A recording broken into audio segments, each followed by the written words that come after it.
I'm using my new tripod. Oh my goodness, the angle.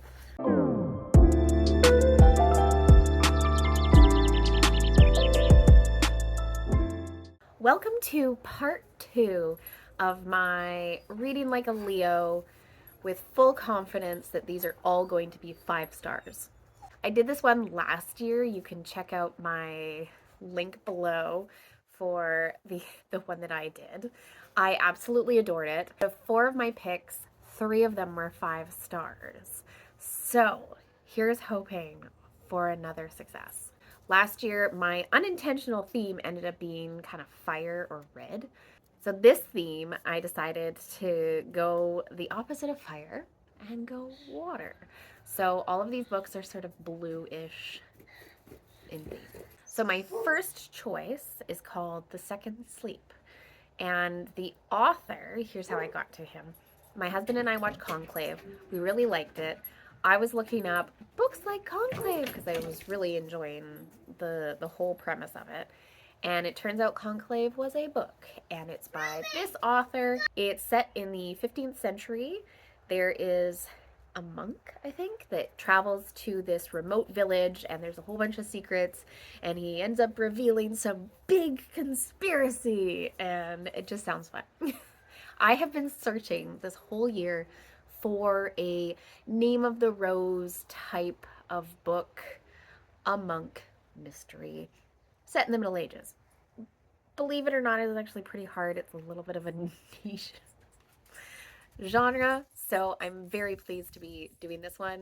The next book I'm reading is called The Saint of Bright Doors, and this one gives me Laini Taylor vibes, the daughter of Smoke and Bone, in that the 3 times that I have read the synopsis and kind of got a grasp of it, there are doors that lead to other portals, possibly. And in Daughter of Smoke and Bone, that was kind of the thing. There was doors that led to a totally different realm. And I loved it. This one seems to be a little more intellectual and maybe more elevated in conversation. I am not sure what the topic of conversation is. I have a feeling that it's going to be kind of anti-theological, but I am ready for any exploration. I'm hoping for some Charles Williams-esque vibes, you know, delving deeply into some sort of theological supernatural. And my last book that I am reading is called All the Water in the World. I read 2 years ago a book called The Sea in the Summer, and it was all about climate change, and the world is flooding and it's getting hotter, and I absolutely adored it. It was an incredible book. I will recommend it every single time. And I've been chasing that high. And I have since read The Great Transition, The High House, and Lost Ark Dreaming. They haven't quite gotten to that level. I would recommend Lost Ark Dreaming though. That one was really good, and it's short. But I've been chasing that sort of feeling. I'm not sure this one's going to delve completely into where I want it to be. I have a feeling it's going to be a bit more like The Great Transition, in that New York is flooded. In the description, it says it is a thriller-like read, which I need. I need something really fast. Whichever book comes in first on hold is the one that I'm going to be starting with. Let's see which one it is. The first hot day of the year. It's quite nice, actually. Everybody's outside. My husband's weed whacking, so I would have filmed this outside, but anyway, I am 30% of the way through The Second Sleep. It is odd. It was not at all what I was expecting. It started with the anachronisms that made me go, okay, either the editor did some terrible fact checking, or there's something else going on. And spoiler, it is a more of a fantasy. Think in terms of the Canticle of Leibowitz. Not what I was expecting. Actually more science fiction than historical. I am still reading it. I'm still giving it a chance. That definitely changed my excitement and my vibe from it. I'll either give you an update or I'll just review the whole thing when I'm finished. I just finished the second sleep. Didn't like it. I think I didn't like it because I went into it expecting it to be a medieval mystery. And what it was more like was a canticle for Leibowitz. It was more monk sci-fi, which is fine. Canticle for Leibowitz wasn't quite my thing, and I think this one just wasn't also my thing. There was a lot to be desired. There was some good commentary on society and the downfall of society and what we remake ourselves as. I want to rate this a 2.5. I'm rounding it up to a 3 because the writing is good, but the story itself just lacked for me, or maybe it was just that my expectation was different. I don't know. Here's some spoilers.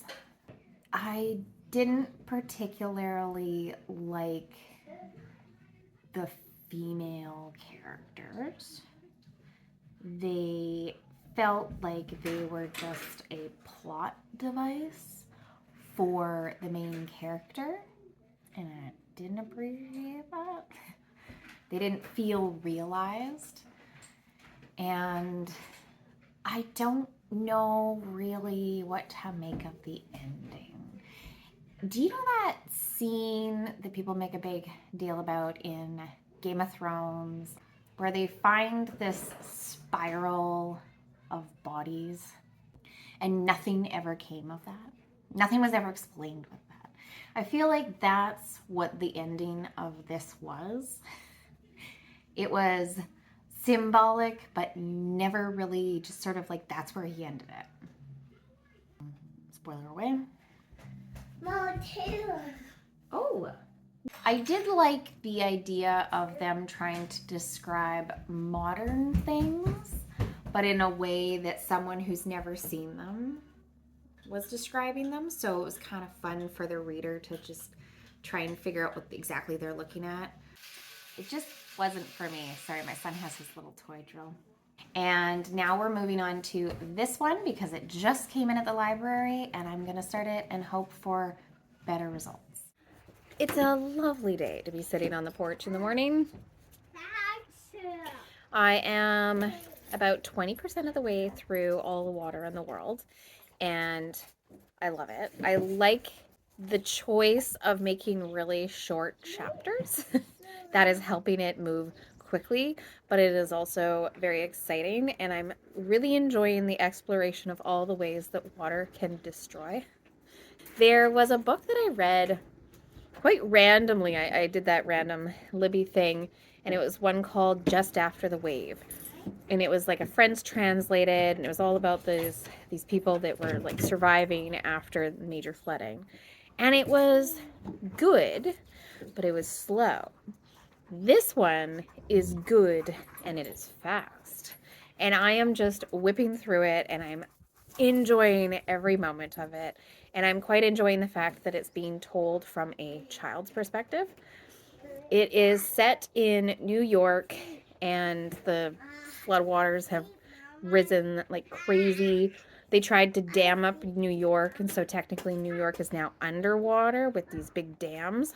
They start the book out, they're living in a museum, and it's all about how they're kind of trying to preserve a little bit of humanity, which is really cool. Really enjoying the way that it's described through a child. It is really lovely and heartbreaking and exciting at the same time. So I think I'm just going to blast through this one.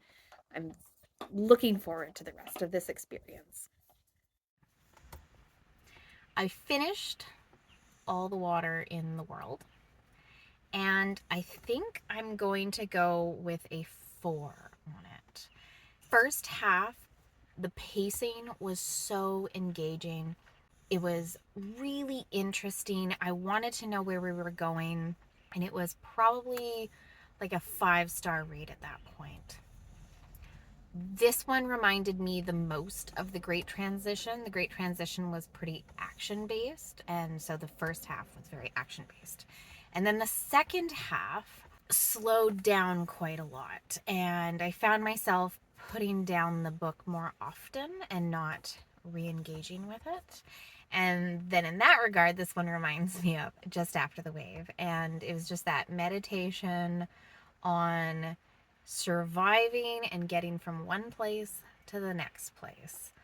I now see how the limitations of a child's perspective keeps the world kind of close and vague, where I almost needed just a little bit more information to fully grasp the whole picture. I did really enjoy this one. I did. So this is a better success than the first book. Let's just keep escalating in our stars. So the first book was 3 stars. This one is 4 stars. Let's go for our 5 stars with The Saint of Bright Doors. I'm just starting The Saint of Bright Doors, and is a little jarring at first. I am so happy that I started this one because this is a challenge of a book. I did go on Goodreads to just double check what was I missing. There was this wonderful review here that gives a lot of backstory to it. It's based on the history of Lord Buddha, and it's very Sri Lankan in flavor. So for me, this is a culture that I am not familiar with. So it felt unusual to start reading, but I think it's going to be one of those ones that becomes really rewarding in the end. I also read this review here that helped me kind of parse it out a little bit. And I think this is definitely going to be one of those books that I'm going to take slowly and savor. This is following Feder, who has been raised his whole life to go kill his father, who I think is, it's not mentioned that it's Lord Buddha, but it is. That according to the one review, it's very familiar to people who are Buddhist and know that culture. He spends his whole childhood being kind of trained to kill his father. And then something happens in his teenagehood that he doesn't really speak about. He sort of glosses over it, but he's been traumatized. And now he's in sort of like this modern world. But the part that I'm really enjoying is the bright doors aspect. And that there are all these doors across this city, and they're painted brightly, but they never open. They're either locked or you just can't open them. And there's always somebody guarding them. There's a committee for each door that's looking after each door. And he wants to know what they are. There's a discussion about whether or not they're portals to another world, whether or not they lead to other doors, maybe to traverse the city. There's a lot of mystery right now, and I'm quite enjoying it. And he has sort of infiltrated one of the committees, and he's going to try and figure out what is behind one of those doors. I will update you when I'm further on in this book and let you know how things are going. Hit the 50% mark of Saint of Bright Doors, and I'm stuck. I'm really stuck. I loved how this started. And now I've reached a section where I'm not really interested in reading it. You know, when you pick it up and you read a page and you kind of go, oh, whatever, and you put it back down. And you pick it up and you read a page and you put it down. There's something that I've just disconnected with. And I don't think that's the fault of the book. It could be what's going on. It's the end of the year for school, and it's just a little chaotic right now. So maybe it could be that. I think I'm just going to sit down and power through, because I was really enjoying the bright doors aspect and this oddly scientific approach that the main character was taking to figure out what the doors were doing. So I'm going to push through, And then the next time you see me, I'll have finished the book, cross fingers, and we'll see how I feel then. So I have finished. There were so many things that I loved about this book. I loved how the modern and the ancient seemed to blend so well together that you kind of felt like you were in a timeless place, except for the mentions of like crowdfunding and cell phones. I loved how everything was blended. There was this really cool element where there were demons, and the main character could see these demons, some of them on their back, some of them just like standing around. And this really reminded me of Lent by Joe Walton. What's interesting is, I guess, demons were a more Western view of demons, and this one is a more Central Asian kind of view of demons, and they were almost neutral.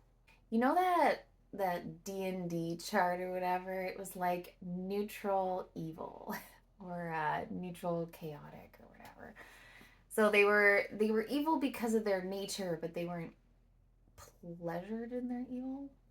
There was this one phrase that gave me those Charles Williams vibes, and it was that the demons were the principles of the world's operations. And that reminded me so much of In the Place of the Lion, where the virtues become sort of angels.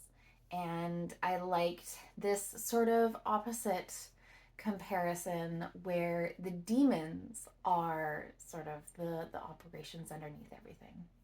I didn't even mention this once, that this one won a Nebula Award. And just like my other vlog, I ended up reading an award winner. And I think I'd like to continue on to that trend because I really enjoyed the writing. The writing was so good and it was so different. I just wish I loved it, and I wish I loved it even more to just recommend it all the time. Unfortunately, I could not get out of that funk disconnection that I had midway through the book. I continued reading and I kept reading, but for some reason I just wasn't emotionally connected anymore. Unfortunately, that means this one was about a 3 stars for me, but I can totally see that this is a difficult one for a lot of people to read because it is so dreamlike and hazy, and the world is very unusual and a little bit tough to get into if you don't have the background. And I did a little bit of research beforehand, but I wonder what it would be like if I had grown up in that culture in Sri Lanka and read this. What would my views be on this? That would be fascinating to see if I could find someone's review who's got that perspective, because I'd really love to hear that. So that's it. This is my Leo vlog, reading with that 5-star energy, and I just missed the mark this time. And I'm going to blame it on the fact that Leo is a fire sign, and I, silly enough, chose water as my theme. Like, those two don't fit. So next time, I'm maybe going to go for an earth sign to ground me just a little bit more. Thank you so much for watching.